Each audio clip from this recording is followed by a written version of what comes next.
Hello, everybody. Welcome to the bookmark, at least virtually. It kind of is raining here on and off, as some of you who are here know. So the bad thing is, we'd really rather see our author, Jeff Shaara, in person. But, the good thing is it's pouring rain on and off, so you can be at home in your PJs and you can enjoy it. And I did that wrong after a long discussion. It's Jeff Shaara, so I apologize. After I practiced, I messed it up. But Jeff is a best-selling author who's tackled all of the major wars in our life pretty much in novel form. He's well recognized, as he should be, for doing great research and giving you accurate information. So you can read a page-turning novel and learn a lot, as I always say, in spite of yourself, which is the way I like to learn history, because it should be interesting. It shouldn't be what you remember from elementary school where they just made you memorize names and dates, and that has no meaning. He gives personality to the people who are involved, and he's now dealing with World War II. He did To Wake the Giant, which was a novel of Pearl Harbor, followed by his new book, that he's going to talk about tonight, The Eagle's Claw, which is about the Battle of Midway. And there are movies that were on all weekend for Memorial Day. There are lots of movies and lots of stories, but there are lots of parts about this that we don't know about, and he brings them up in the book and has a very different perspective. So I think that you'll enjoy it, even if you think you know everything you need to know. And we're very happy to have moderating this event, Captain James Smith, who lives very close by at the beach. And he has a 40-year record as part of the Navy, both in uniform and out. And so he knows his military history and he knows his stuff. So he's going to ask the questions and I'm just going to get out of the way. But we invite you all to type in your questions anytime, and we will be sure that they get paid attention to and answered. So thank you both for being here, especially Jeff. Thank you. I know it's a hard way to do author visits, and we look forward to you can come to visit us. And I should tell you that Jeff very kindly sent us signed book plate, so you can get a signed book in spite of all the insanity of the continuing pandemic. So stay safe, and I'm going to turn it over and enjoy it with the rest of you. Thank you and welcome. Oh, good evening, everybody. Rona, thanks for inviting me. Jeff, thanks for sharing your book and discussing it with us. And not only are we hard on the heels of Memorial Day, but also tonight is the eve of the anniversary of the Battle of Midway. Tomorrow is the 79th anniversary. So as I was reading your book and going over it today, I was thinking about the pilots in the ready room, the night before, and what they were thinking about. So the first question I wanted to ask you, I really enjoyed the book, and many of the main characters that you've chosen. Percy Baker, who's a fighter pilot, and Doug Aykroyd, who's a Marine gunny on the island of Midway, as well as some other characters that feature Captain Buckmaster on Yorktown and even Rear Admiral Fletcher. Oftentimes in the histories of Midway, they are not a lot of time is devoted to them. But you took the time to make a couple of the major characters and also to tell the stories of the other ones.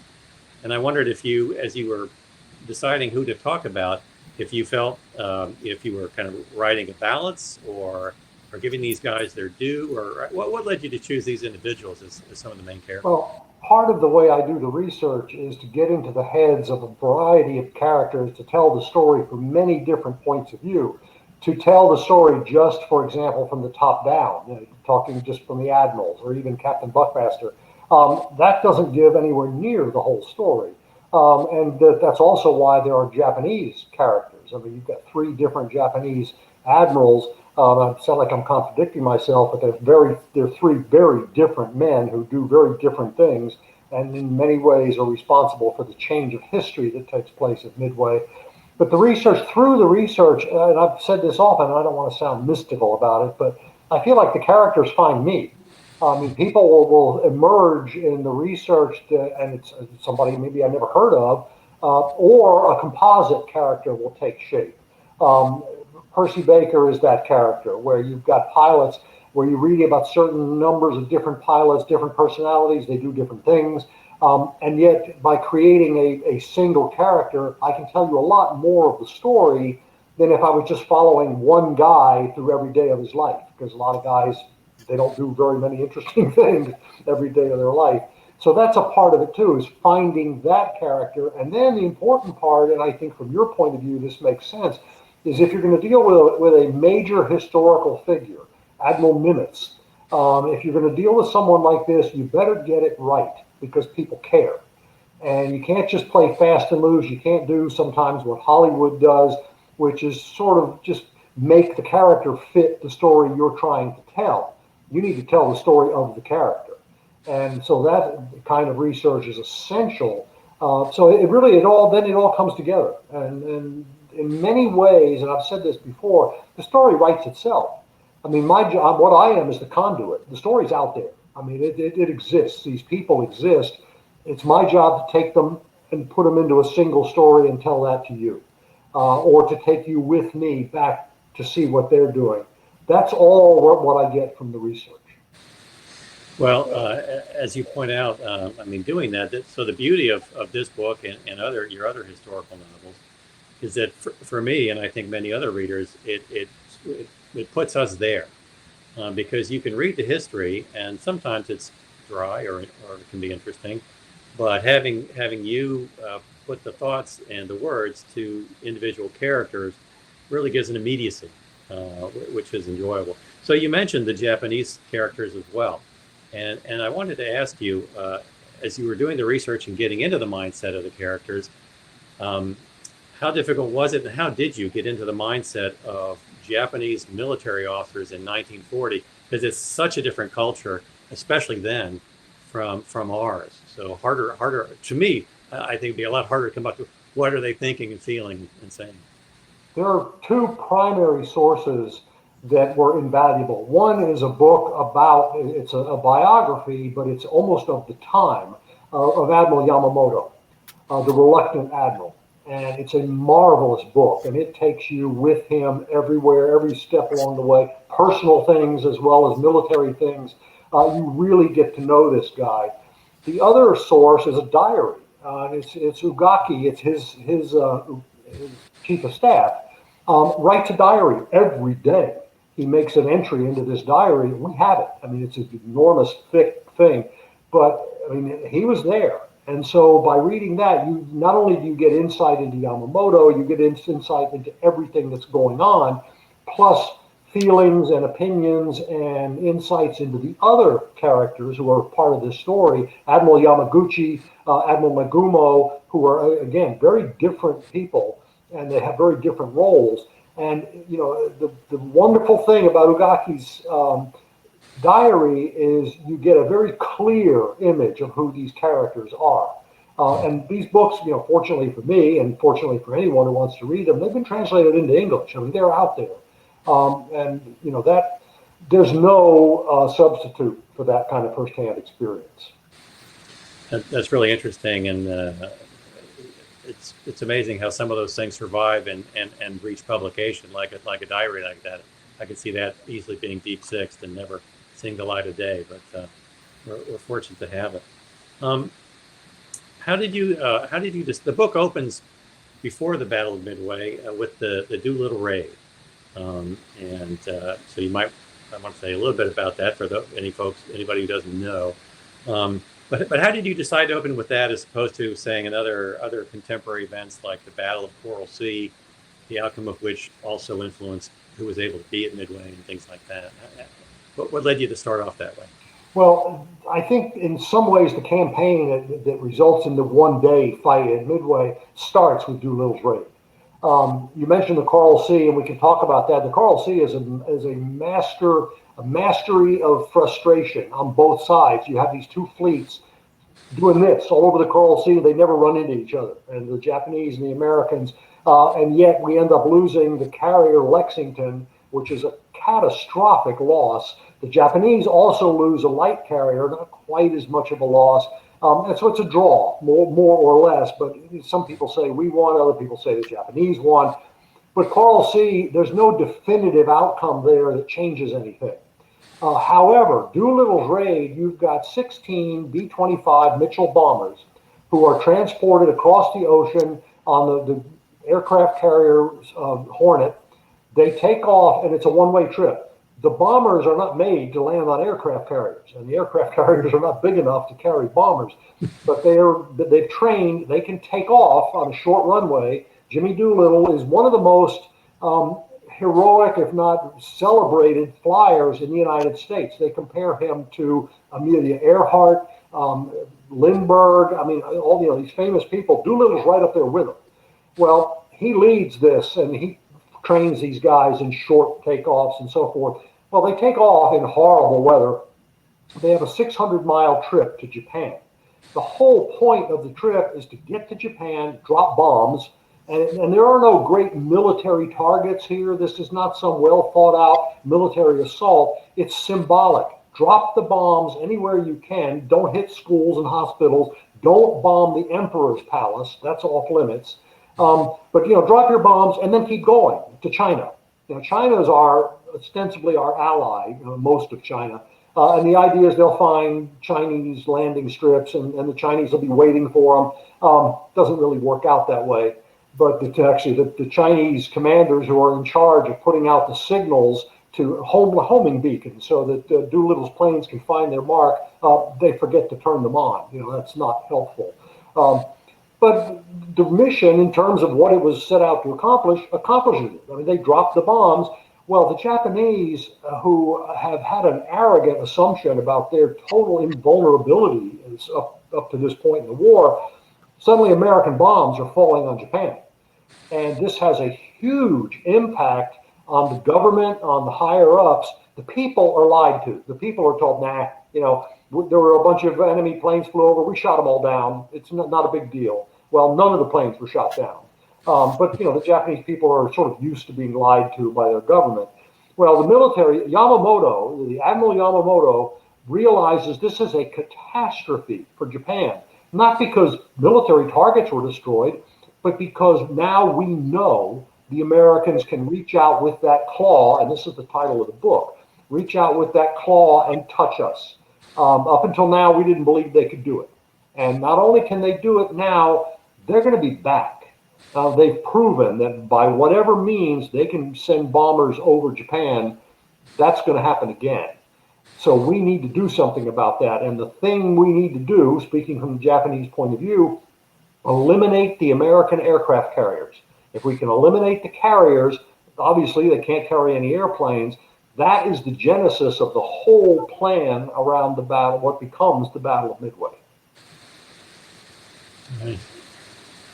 And as you look back over the book and the characters that you wrote about, I don't know if it's a fair question to ask an author, but do you have a favorite character in the book? No, that's an easy one with this book. It's Joe Rochefort. Joe Rochefort, the brief history lesson with Commander Rochefort at Pearl Harbor, he's in command of a group of about 105 code breakers, for lack of a better, they're cryptonologists. They're all kinds of different things, all surrounding the science of code breaking. He's in charge. And they work out of what's called the dungeon, which is this basement office under the command of the 14th Naval Group there. And nobody talks to them. Nobody wants to know what they're doing. They don't want anybody else to know what they're doing. And Rochefort's a real character. And what he accomplishes, and I don't want to give everything in the book away. It's easy for me to do that. I end up wanting to talk about everything. But what Rochefort accomplishes by breaking the Japanese code, the Japanese have no idea what we're doing. We know exactly what they're doing. That right there is the key to the Battle of Midway.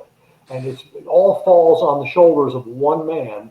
And this is a man who not enough people know about. And I'm happy to bring him, you asked my favorite character. Yeah, he definitely is. Because he's a character. Not only what he does historically, but who he is personally. They have to order him to put a tie on to go see Admiral Nimitz because he doesn't wear a tie. He wears a smoking jacket. He wears slippers when he's in his office. It's funny. It's good stuff. It's funny stuff. And he is by himself is a great story. And I agree with you. The way he came across in the book, and but it's also very interesting too. I think that if you look at how the battle turned out, I'm going to ask you a little bit about turning points in a minute. But all the things that have to go right for things to end up the way they do. And yet Joe Rochefort had a lot of people who did not like him, including people who are higher up in Washington and things. And so thank goodness he was there and Admiral Nimitz could tap on him. Yeah, he's a personality type that rubs a lot of people, particularly, as you say, higher ups, rubs them the wrong way. The Army hates him. People in Washington who he had directly answers to, they hate him. The one man who likes him, respects him, and believes him, which is the most important thing, is Admiral Nimitz. And if Admiral Nimitz hadn't been behind him, we never would have heard anything about Joe Rochefort. And we probably would have lost the Battle of Midway.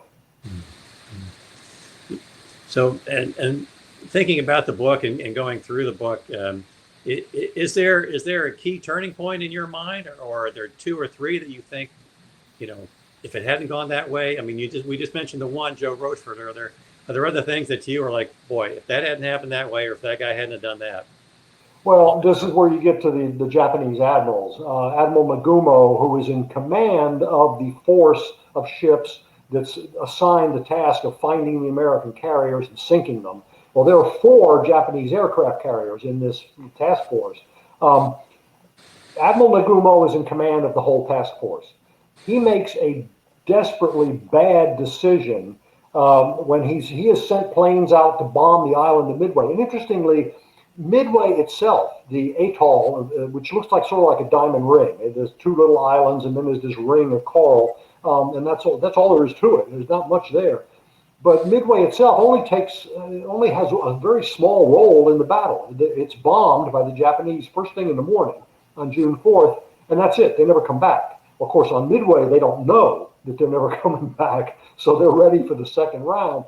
But when the planes go back to the Japanese carriers to refuel, refill with ammunition, get their bombs again, all this stuff, it takes forever. And Admiral Nagumo makes a mistake of delaying launching. People are telling him, his own people are saying, launch we need to find the American ships. It's all well and good to bomb Midway, and we'll do that too. But, our goal here is to find American ships. And one of their scout planes finds them. But when they're out there, this guy's reporting that, hey, I see ships out here. And they sort of blow him off because the guy's erratic and they don't trust him. Meanwhile, how much did that change the battle?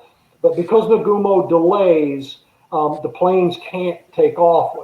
And meanwhile, cliche, the Americans do take off, and the Americans are coming, and the Americans have found the Japanese task force as well. Those 4 carriers are very vulnerable particularly to dive bombers, and that is the battle. That's what changes the battle.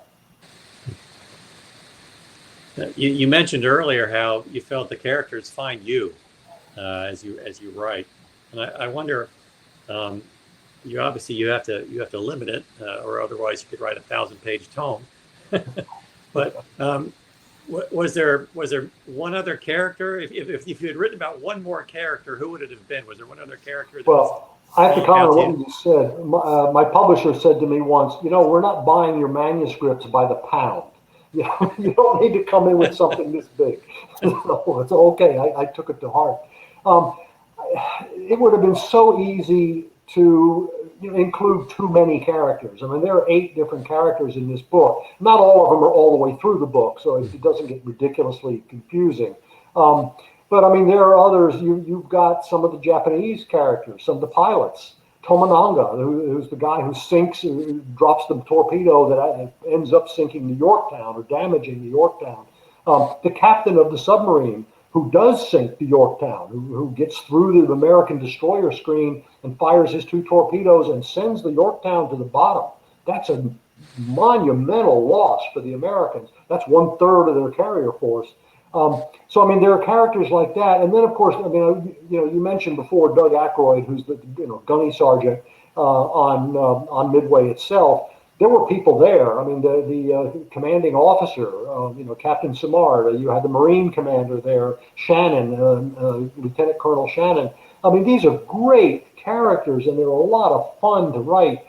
But you can't do it all. I can't do it all.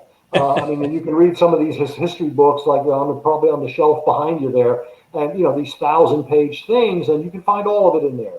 That's not my job. My job is to be a storyteller.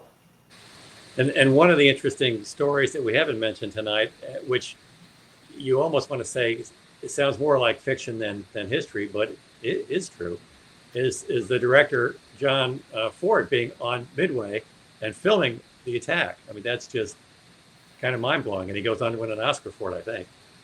Yeah, I mean, it's in John Ford's amazing good luck that he arrives on Midway just before anybody knows there's going to be a fight. A few days before the actual fight, this Hollywood guy shows up with his two guys, and they're setting up cameras, and they've been given permission by Admiral Nimitz to go out to Midway and film the daily life of sailors and Marines, and whatever it's like on the island of Midway. And here comes the attack. So Ford is set up with his cameras, and all of a sudden now he's shooting film. He actually makes a documentary, 18-minute documentary of what happens there, because he happened to be the ultimate cliche, ultimate example of being in the right place at the right time. And of course, the Marines there, and my character, Donnie Aykroyd, he doesn't want to deal with this guy, and he's been sort of put in charge and making sure he's okay. One of the things that the commanding officer says, I don't want to, if we have a fight here, I don't want to read in the Stars and Stripes about how the Marines allowed a big Hollywood hotshot to get killed on the island of Midway. It's like, no, protect this guy. But it's all true. I mean, that's a nice thing about this stuff for me. I don't have to make it up. I mean, this is all true. It's my job to tell it to you as a story, but I don't have to, fabricate the history. Mm-hmm. One of the things that I also noted in your books, and in this book in particular, is I thought you were very even-handed and fair to all the individuals, respectful of the individual characters who are in a pressure cook situation, have limited time, limited information, and have to make a quick decision. Sometimes it's not the right decision. We have the friction of the fog of war. One of the things you refer to in passing, and I just wonder what your sense of it is, or how you feel about this, and that's the so-called flight to nowhere. Somehow I knew you were going to ask me that. That's very controversial. There are people who argue that, oh no, it shouldn't be called that. Well, I believe it should be. The Americans take off. They have a pretty good idea where they think the Japanese are, but you've got, torpedo bombers, you've got fighter planes protecting them, and they're going off, and they've been told where to go, and the idea is they're over this way, and that's where we think the Japanese task force is. Well, Commander Stanhope Ring, love that name, decides he's going the other way. He has a gut instinct that the fleet's actually over there. So he takes his plane, he's in command of this whole flight group. Off they go. They go the other direction. Well, Wade McCluskey and some other people who are going this way, they end up finding, the Japanese task force. These guys are running out of gas. They're dropping into the ocean. Some of them end up on the island of Midway, and that's where Midway is, and they're rescued by, they land there and they can refuel and so forth. But for, Stanhope Ring is nobody's friend after this, from the pilots who fly for him, and then the people who serve with him, because this guy, where he gets this arrogance, who knows, but it's never played up officially. The people above him just sort of wash it away. And Craig Simons, who's a terrific historian, a guy I know well, and Craig writes about this and says, they don't give this guy a free pass. This was the flight to nowhere, and he took his and lost people. I mean, people went in the ocean because this guy had a gut that he was going in the wrong direction. So that's the gist of it. So your previous book, which leads up to the attack on Pearl Harbor, and the chronicles a year before that, and of course Yamamoto is a big character in that book as well as he is in this one. Did as you were writing that or researching that one, did you already envision doing a follow-on book about Midway, or how did you come to that? It was a sort of a qualified maybe, because had the book on Pearl Harbor, had that book tanked and nobody wanted to read it, and there were people at my publisher who thought, how many times has Pearl Harbor been done? Hollywood's done it to death. And, how many books are written on it? I don't know, dozens, hundreds. Well, that was the fear. And if nobody wants to read this thing, there's no point in going any further. We got lucky. I mean, that's the way I look at it. I mean, it was lucky for me. The book did very well, and people wanted more, particularly the characters. Again, it's not about the event; it's about the characters. Yes. And you mentioned Yamamoto. Yeah, he's a huge character in the whole Pearl Harbor story, along with some of the other people there. Commander Genda, who is the Japanese hero, rightfully so. The man who basically teaches Japan how to make war with airplanes. And which is what they do the first half of the war, and they're winning for the most part. But characters like that, and then of course you're introduced to Joe Rochefort, and Rochefort, to his dying day, mourns the fact that he missed it on December 7th. He didn't know the Japanese were coming, and that's his job. And he beats himself up over that for the rest of his life. And Midway notwithstanding, he changes history at Midway, but he still beats himself up. And I give the guy, kind of a pat on the back for that. Absolutely. So now, in a number of your other books, you've written series, or 3 or 4 books on a theme. So I have to ask the question: what are you writing now? And is there a follow-on to Eagle's Claw in your mind? There could be, and this is I'm going to give you a little bit of a long answer here, and I'm sorry about that. The logical next book is Guadalcanal. I mean, chronologically, that's next. The problem with Guadalcanal, it's 3 or 4 months. The campaign, where Midway is 1 day, Guadalcanal is 3 or 4 months. It's redundant. Every day, Marines get shot up, Japanese get shot up. Tomorrow, we do it again. And that's a ton. Now, it's, John Wayne made a movie, okay, fine. But, for me to do that as a story that's not 2,000 pages long, I don't think I can do it. That is one point. The other point, and this is what I'm almost hesitant to talk about this, because I don't know how people are going to react. Maybe I'm overly concerned. I have written 18 books in 25 years. Those 18 books, every one of them is a, quote, war book. You mentioned that actually at the start of this, and she mentioned that they cover wars from the American Revolution up through Korea, and 18 books. I'm really. It gets to a point where when I'm killing characters, and that's my job, is to kill characters, and that's tough. It's gotten to the point where I don't really want to kill any more characters. So what I'm doing right now, to answer your question, what I'm doing is I'm taking a little bit of a break. I did 3 books in 3 years, and that was tough. Given a lot of people can write 2 books a year, which amazes me, but I'm doing research. The research is every bit as much as the writing, so it's a little tougher. But I want to go in a different direction. I want to get away from the pure war book and go. And I've got my publishers backing me on this 100%. They see that, maybe I should, after 18 books, take a little bit of a different approach. So I'll tell you, what I'm working on right now is a novel on the life of Teddy Roosevelt. Now, that may strike people as sort of odd, but it's not his life. It's not, at age 3 he did this, at age 4 he did that. It's very, very different from that. But in my opinion, I think Roosevelt, after having done the research, Roosevelt may be the second greatest president we've ever had. The first, of course, being Abraham Lincoln. And people will argue that, and I've heard all kinds of arguments, and that's fine.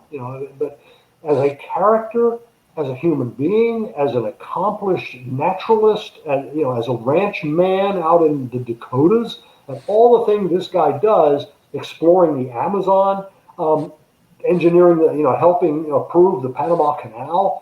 On and on and on. This is a cool character. And so that's probably what's next. After that, we're talking about, and lots of things are up in the air. One that appeals to me, and whether it'll appeal to anybody else, I can't say, the Klondike Gold Rush. Almost no one knows the story. If you see the movie North to Alaska, you still don't know the story of the Klondike Gold Rush. But, one of the characters in that, in a peripheral way, is Wyatt Earp. Who knew? Marshal Wyatt Earp goes to Alaska. So that gives me a little bit of an opening right there into how to get that story going. And that's not definite, but that's a couple of years down the road. But that's kind of what I'm feeling. And I know there are going to be some people, and perhaps you, sir, who are not happy about that they want to see me do Iwo Jima, they want to see me do Vietnam. I've got a lot of Vietnam vets have written me saying you need to do a Vietnam story. I don't know of a good one. Well, I mean, that doesn't mean there's not a good story, but it's tough stuff. And I don't know that I can do that. And and again, that's going to make a lot of people mad at me who've been pushing me in that direction for quite a while. But at the end of the day, I mean, I have to measure what it takes out of me to do these stories. And, I'm almost 70 years old. And what that does to me is also a challenge. So we'll see. But to directly answer your question, I think the Teddy Roosevelt story will be next. Well, those are interesting insights on why you might choose to take a slightly different turn on what you write about.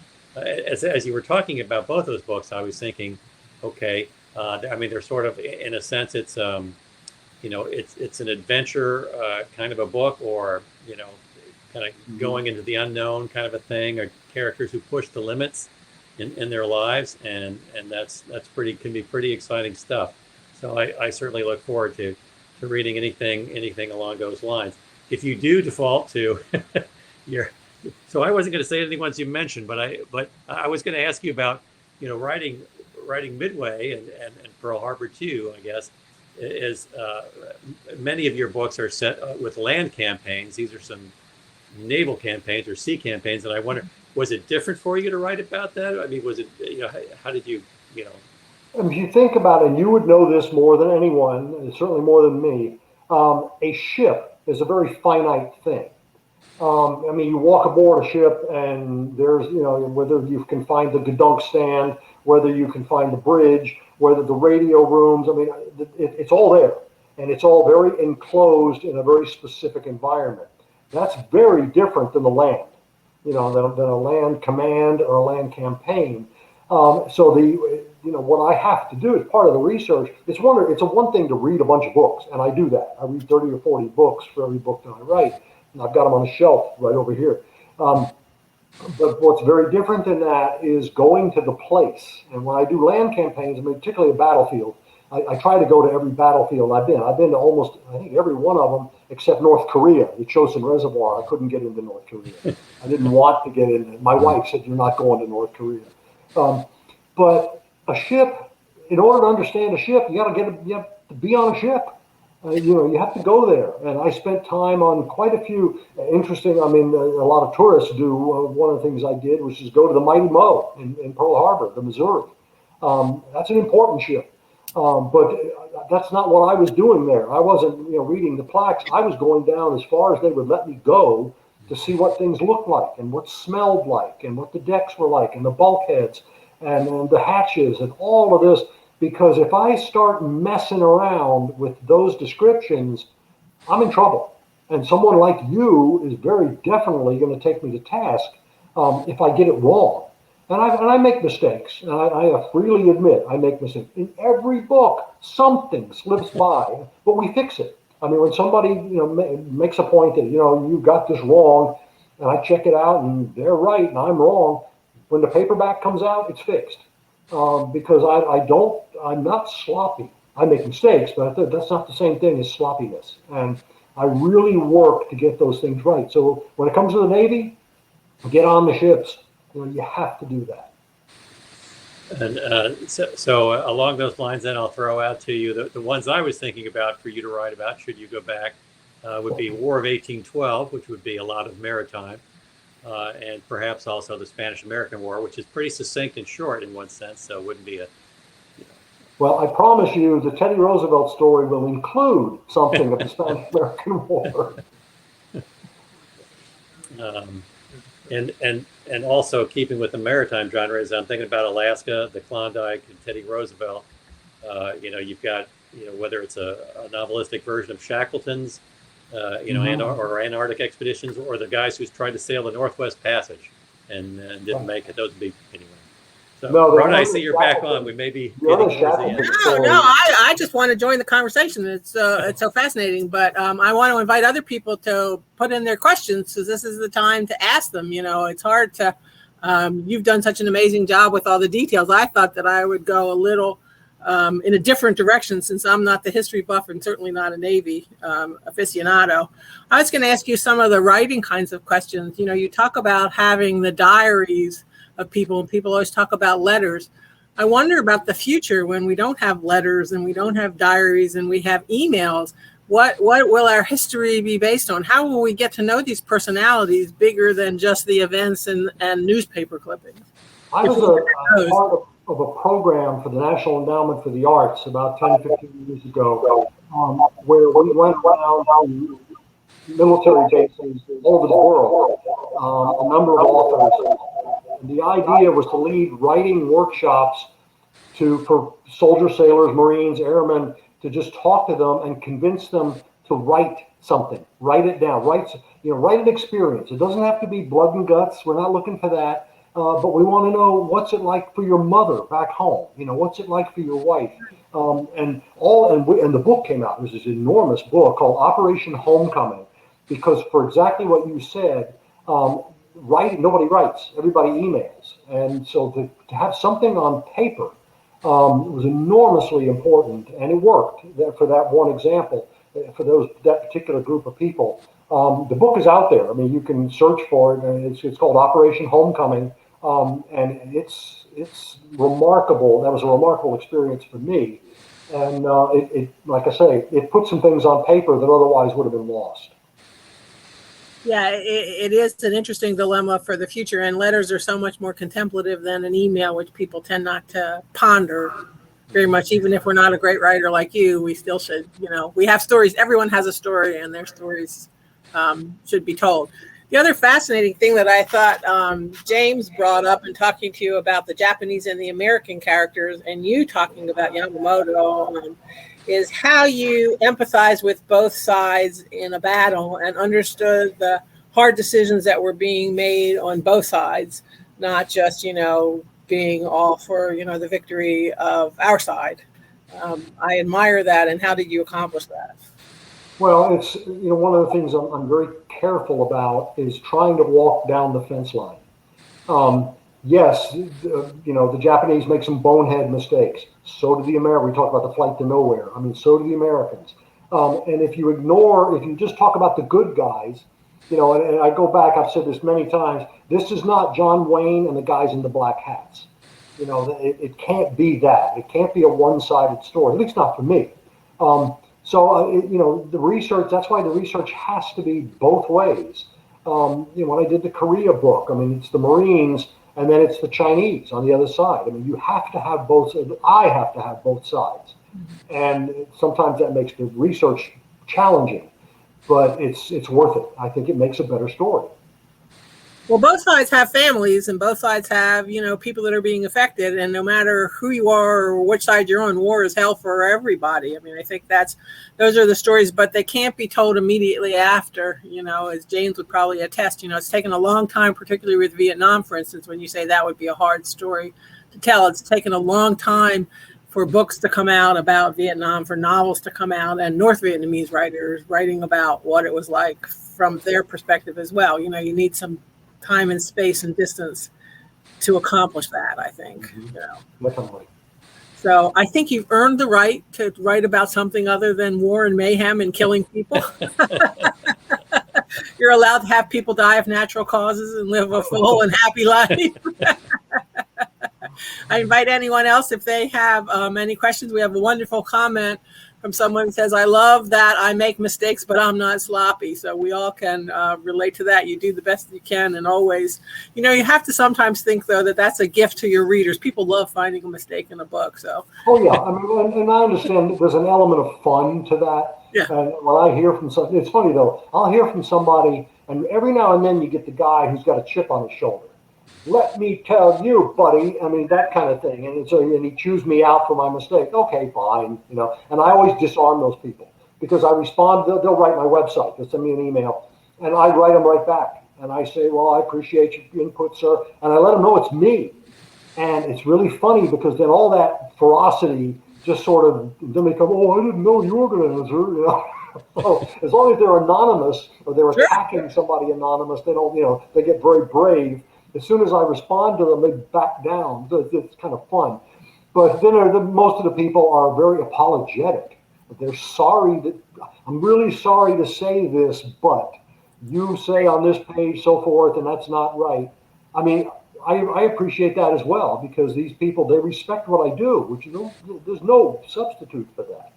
Yeah, they care enough to tell you what they know, so that's a great gift, I think, for both of you. But you should always plan the mistake just to make them happy.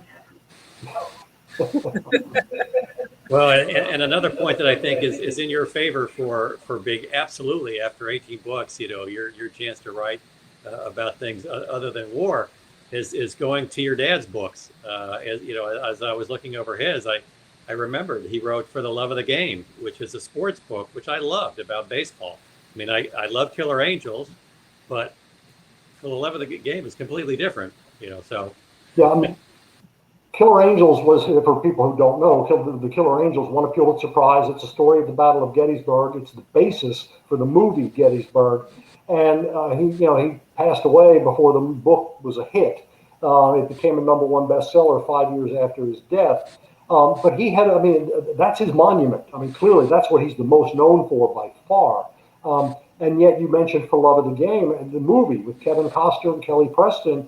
It's a beloved movie. I mean, it's on cable all the time. It's a baseball story. And most people have no idea. That's based on my father's book of the same name. He wrote some other stuff, earlier things that, not quite as good, but he was all over the map. I mean, I think the point you're making is that he didn't just write war books. He didn't write Civil War. He wrote one Civil War book. It happened to be one of the greatest ever written. But he was all over the map, and that was his choice. And that the problem with that is it hurt his career, because he didn't get established, didn't get known as a writer of a certain genre. He went all over the place. And I'm not intending to do that. I'm not going to write romance novels or something. Well, maybe I'll try. Anyway, someone told me, a Civil War fan told me that I should write a book called 50 Shades of Blue and Gray. Oh. No, I'm not doing that. That might be good advice. Well, since you brought up romance, that does seem to be a step too far. But have you ever thought, would you feel unmoored if there were no historical basis, if you wrote a novel that was pure fiction? The only thing that comes to mind, and I haven't really thought about this at great depth, but the only thing that comes to mind is I have to do my own story, because and still that's historical. Just to make something up out of whole cloth, I don't know that I can do that. I've never tried, and I have no idea. Like a mystery, to create a mystery, that takes a certain kind of brain to write a mystery novel. I respect those people enormously, because the ones that do it tend to do a whole bunch of them. So they're sort of geared in that direction. I can't imagine doing that.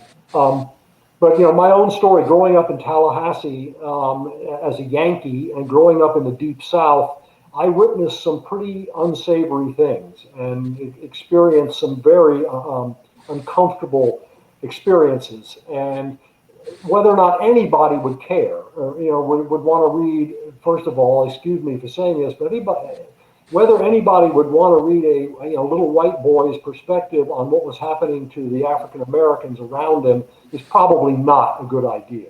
But I don't know what else I would do. So other than, again, just making something up out of whole cloth, I have no idea what I would write.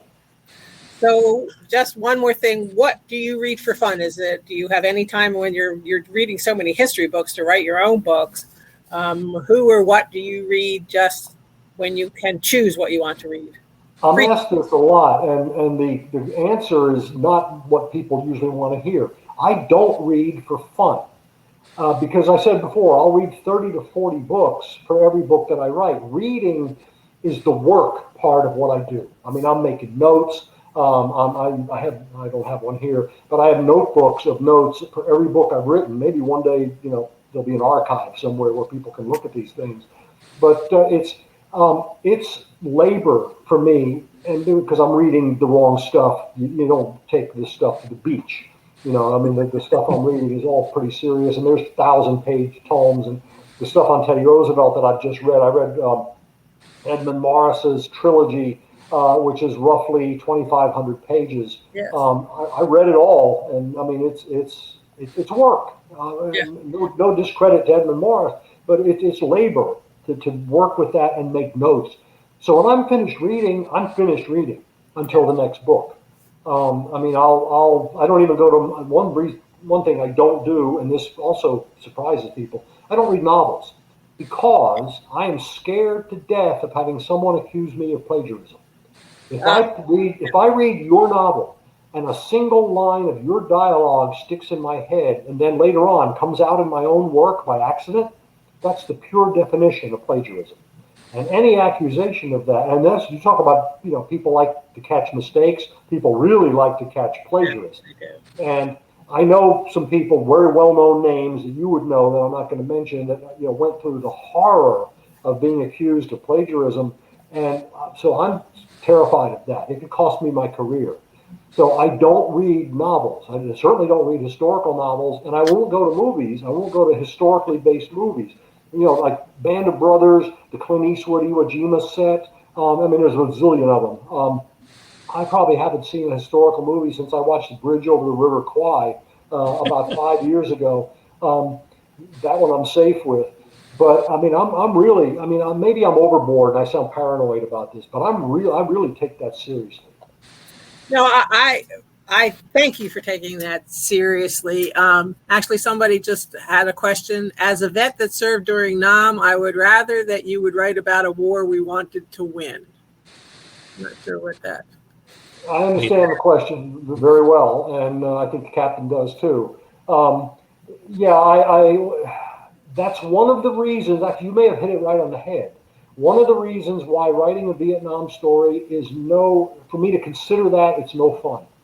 Because I don't care what the story is, at the end of the day, even if we win the particular fight, we either give it back to the enemy or the next day we lose it again. I mean, there's so many examples of this.